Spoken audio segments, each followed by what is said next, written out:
Okay, so let's dive into this week's case. It's a chilling one for sure. Yeah, this one's going to stick with you. It really is. Yeah. And I think, anybody who's ever had to call 911 or, has even just thought about that situation is going to be particularly captivated by this story. We're going to be taking a deep dive into the case of Oyola, based on the true crime podcast, The Deck. All right. So have you had a chance to listen to this one yet? I have. Yeah, this is a tough one. It really is. Very sad. Yeah. Yeah. So Oyola, young woman found dead in her apartment.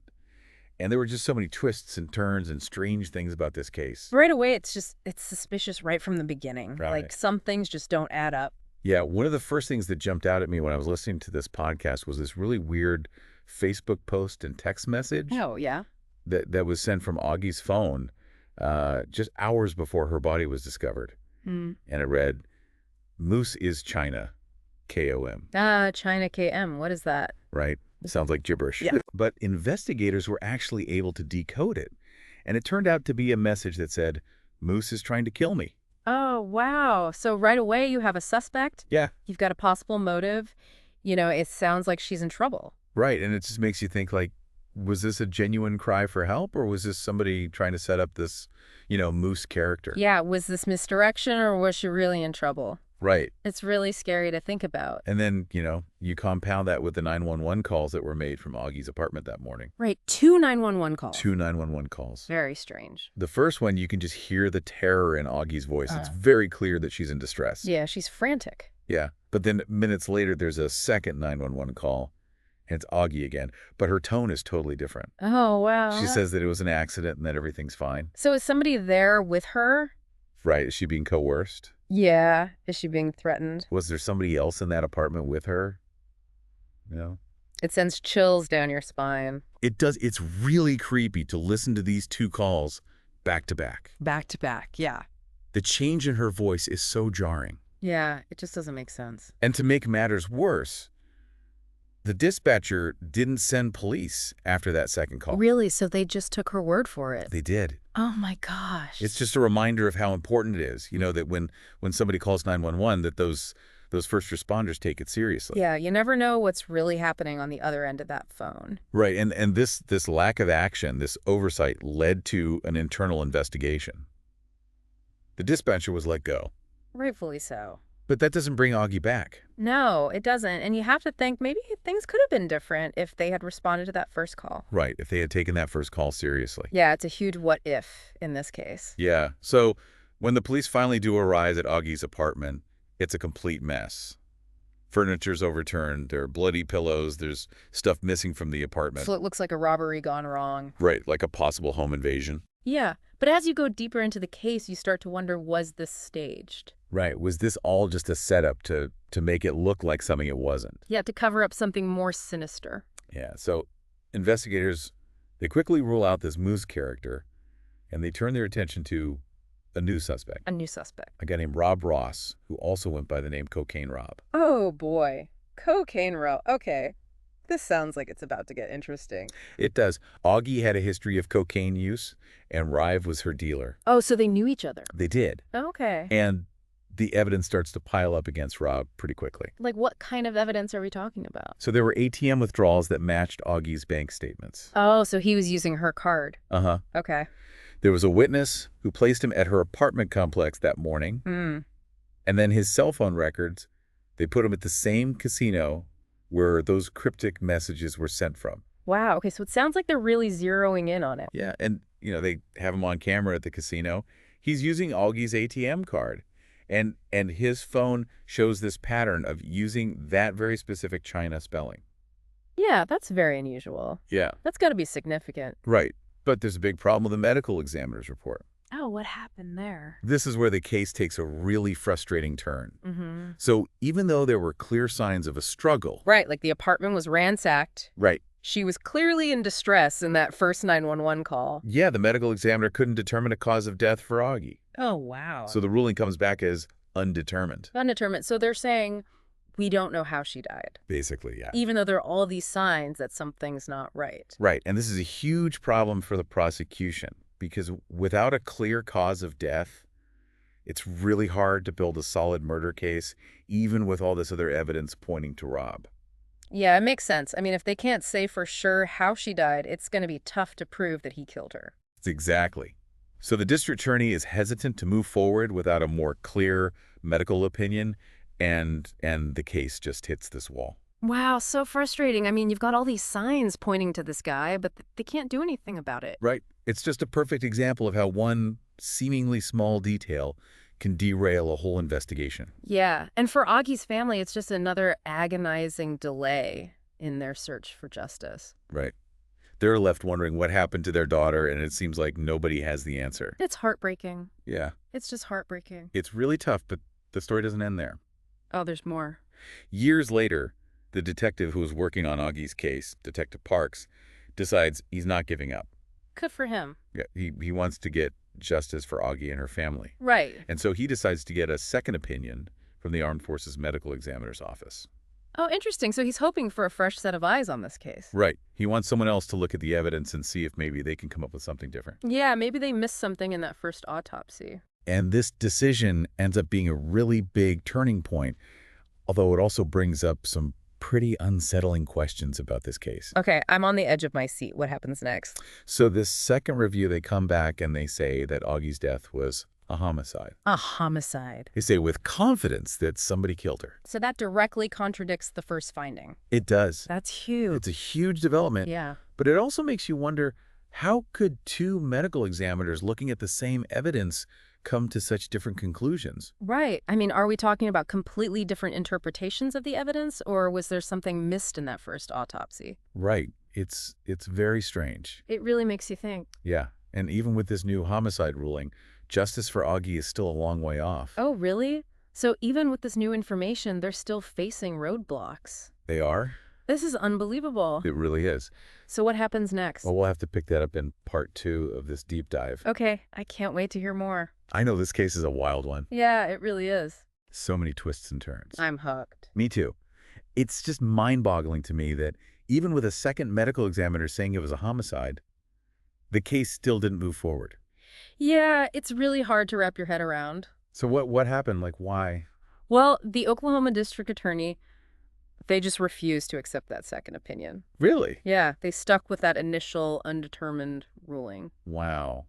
I mean, you've got an expert saying this was a homicide. Yeah, How do you just ignore that? it's a tough one. You have to wonder if there was some reluctance, to admit that a mistake might have been made. Yeah, I mean, it almost feels like saving face was more important than finding out what really happened to Augie. It definitely raises some questions about, their priorities in this case. And then on top of that, the Seminole tribe, which Augie was a member of, they called for an independent review of the autopsy. Right. They wanted to get to the bottom of this. Yeah, but it seems like nothing ever came of it. So all these years later, Augie's family is still left without answers. It's just heartbreaking. They've been fighting for so long, trying to find out what happened to their daughter, and it's like they're just hitting roadblock after roadblock. And the thought that the person who might have killed her is out there potentially free to harm someone else. That's got to be terrifying for them. No, it's a tragedy on top of a tragedy.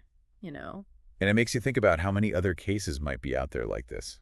Yeah, where the system just fails to deliver justice. So let's circle back to Rob Ross for a minute. We were talking about those cryptic messages, the Facebook post and text sent from Augie's phone right before she died. Right. Moose's China KM. Very strange. Investigators believe that was a coded message, meaning Moose is trying to kill me.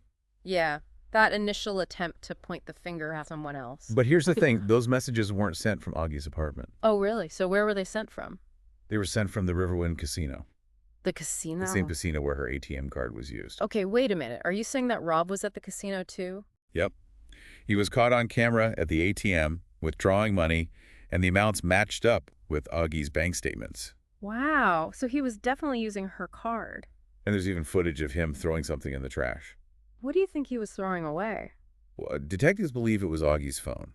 Oh, man. But by the time they searched the casino, it was gone. It was gone. They missed their chance. So close. But even without the phone, they were able to connect Rob to those messages. How did they do that? Remember that weird spelling China instead of trying? Oh, yeah, that was really unusual. They found similar messages on Rob's own phone. Oh, wow. So he used that same distinct spelling. Exactly. That's pretty strong link. Yeah, it really ties him to those messages sent from Augie's phone. But hold on, if the police suspected him so strongly, why didn't they arrest him right then and there? Well, they did bring him in for questioning, but his story was full of holes. Like, what kind of inconsistencies are we talking about? He admitted to being at Augie's apartment that morning, but he said they just drank and had sex and that he borrowed her debit card because she owed him money for drugs. But that doesn't explain why he was at the casino using her card and sending those messages. Exactly. And his timeline just didn't add up at all. Yeah. He even claimed to know about a body being found in Norman before Augie's body was even discovered. That's a straight up lie. It is. And yet, for some reason, they let him go. Unbelievable. I know. It's really baffling. So did they ever find Augie's phone? No. Her phone and her debit card, they just vanished. Ugh, those missing items could have been so crucial to the investigation. They really could have. They might have even revealed a motive. Yeah, we're left with so many unanswered questions. Okay, but let's go back to that initial autopsy report for a minute. The one that said they couldn't determine a cause of death. Right, even though there were signs of a struggle. It's just so confusing. Like, how could they not figure out what happened? Yeah, it's one of the biggest mysteries in this whole case. So the report does mention that Augie had injuries to the back of her neck. Which could be consistent with strangulation. Right, but for whatever reason, the medical examiner couldn't say for sure how she died. Because, like, a piece of the puzzle is missing. And the toxicology report didn't offer any answers either. So no clear indication of an overdose or anything like that? Right, so if it wasn't drugs or an obvious injury, what could have caused her death? That's what makes the second medical examiner's conclusions so important. Right? They ruled it a homicide, They were certain that somebody took her life. and yet the Oklahoma DA refused to accept that. It's just mind-boggling they stuck with the original undetermined ruling. It's like they were more interested in protecting their initial finding than in getting to the truth. It really makes you question the system, you know? And for Augie's family, it's just another devastating blow. I can't even imagine the frustration they must feel. It's like they're trapped in this never-ending nightmare. And Detective Parks, the one who pushed for that second opinion, was there anything more he could do? Well, let's talk about that in the next part of our deep dive. Okay, I can't wait to hear what happened next. So Detective Parks was really trying hard to get justice for Augie. Was he able to do anything more after the DA just refused to accept that second opinion? Well, unfortunately, not really. It seems like his hands were tied. Yeah. You know, even though he really believed that Rob was involved without the DA's support, there wasn't much more he could do. It's a shame. You know, you think about how hard he worked to get that second opinion. Exactly. And it just shows you how difficult it can be to change things, even when you have evidence suggesting things should be different. And so Rob Ross was never charged with anything. Nope, he walked free. And it makes you wonder, they had all that evidence against him. Right, the timeline, the inconsistencies, the casino footage, the phone records. Couldn't they have charged him with something else, even if it wasn't murder? Yeah, you would think so. Maybe theft or something related to those messages he sent from Augie's phone. Right. It's just crazy that he was allowed to walk away from all of this. It really is, and I can only imagine how Augie's family must feel. I know. It's got to be devastating for them. Augie's mother, Roberta, has been very vocal about her frustration with how this case was handled. Yeah, it's understandable. She lost her daughter, and it seems like the system failed her. Absolutely. And this case just highlights how important it is to keep pushing for justice, to keep asking questions, and to demand accountability. It's a reminder that we can't let these cases be forgotten. Exactly. We have to keep the pressure on and make sure that the voices of the victims are heard. This whole deep dive has been really heavy. Yeah, it's tough to hear these kinds of stories. It is, but I think it's important that we remember that Augie was a real person with a life and a family who loved her. Absolutely. She was more than just a victim in a crime. She was a daughter, a mother, a friend. And we can't forget that. From what I gathered listening to the deck, it sounds like Augie was a really bright and vibrant person. Yeah, she was a member of the Seminole tribe, originally from Florida, and she had a young daughter. It's just heartbreaking to think about what her family has gone through. So after going through all of the evidence, what are your thoughts on Rob Ross? Do you think he was involved in Augie's death?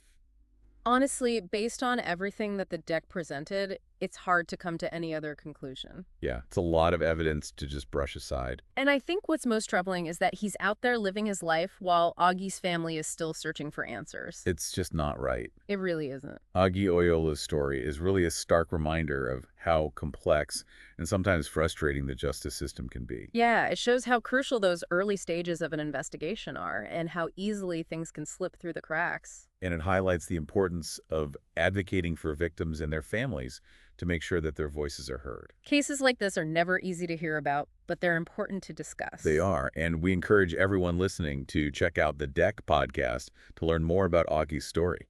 It's a really well-made podcast, and it goes into a lot more detail than we could cover here. This deep dive has really only scratched the surface. There's so much more to explore. So keep asking questions, keep searching for the truth, and never forget Augie Oyola. Thanks for joining us for this deep dive into the case of Augie Oyola. We'll be back next week with another compelling case that will keep you on the edge of your seat. Until then, stay curious and stay informed.